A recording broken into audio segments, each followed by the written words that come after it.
আসসালামু আলাইকুম রাহমাতুল্লাহ। আজকের ভিডিওতে আমরা জানব আল্লাহর প্রেরিত একজন মহান নবীর জীবনী, হযরত ইদ্রিস আলাইহিসসালাম এর জীবন কাহিনী। হযরত ইদ্রিস আলাইহিসসালাম ছিলেন আল্লাহর প্রেরিত চতুর্থ নবী। তিনি হযরত আদম আলাইহিসসালাম এর সপ্তম বংশধর। তার নাম কুরআনুল কারিমে 2 বার উল্লেখ করা হয়েছে। আল্লাহ তাআলা তাকে বিশেষ মর্যাদা দিয়েছেন। হযরত ইদ্রিস আলাইহিসসালাম ছিলেন অত্যন্ত জ্ঞানী ও ধৈর্যশীল একজন নবী। তার নাম ইদ্রিস এসেছে দরস শব্দ থেকে, যার অর্থ হলো অধ্যয়ন বা শিখানো। তিনি মানুষকে লেখাপড়া শেখাতেন। তিনি সর্বপ্রথম কলম দিয়ে লেখা শুরু করেন। তার আরেকটি বিশেষ অবদান হলো তিনি ছিলেন দুনিয়ার প্রথম ব্যক্তি যিনি সুতো কেটে কাপড় তৈরি করেছিলেন।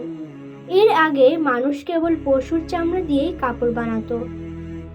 তিনি সেলাই শেখান, মানুষকে শিল্প ও কারিগরিতে উদ্বুদ্ধ করেন। ইদ্রিস আলাইহিসসালাম অত্যন্ত ধৈর্যশীল ও নেক আমলকারী ছিলেন।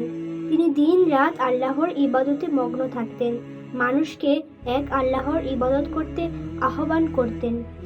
কোরআনে আল্লাহ তাআলা বলেন, তিনি ছিলেন অত্যন্ত সত্যবাদী নবী, আর আমি তাকে উচ্চ মর্যাদায় উন্নীত করেছি। ইদ্রিস আলাইহিসসালাম আল্লাহর প্রিয় বান্দা ছিলেন। হাদিসে বর্ণিত আছে তিনি জীবিত থাকা অবস্থায় আসমানে তুলে নেওয়া হয়েছিল। অনেকে বলেন তিনি এখন আসমানে আছেন। রাসূলুল্লাহ সাল্লাল্লাহু আলাইহি ওয়াসাল্লাম মিরাজের রাতে চতুর্থ আসমানে তার সাথে সাক্ষাৎ করেছিলেন।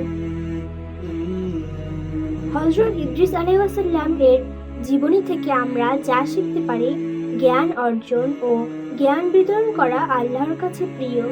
পরিশ্রম ও শিল্প কারিগরি হলো ইবাদতেরই একটি অংশ। ধৈর্য ও সত্যবাদিতা মানুষকে মর্যাদার উচ্চ শিখরে পৌঁছে দেয়। সবসময় আল্লাহর উপর ভরসা রাখতে হবে। প্রিয় দর্শক, হযরত ইদ্রিস আলাইহিসসালাম এর জীবনী আমাদের শিক্ষা দেয় দুনিয়ার জ্ঞান ও আখিরাতের ইবাদত দুটি একজন মুসলিমের জীবনের অংশ।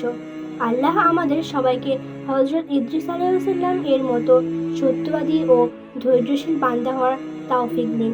আমিন।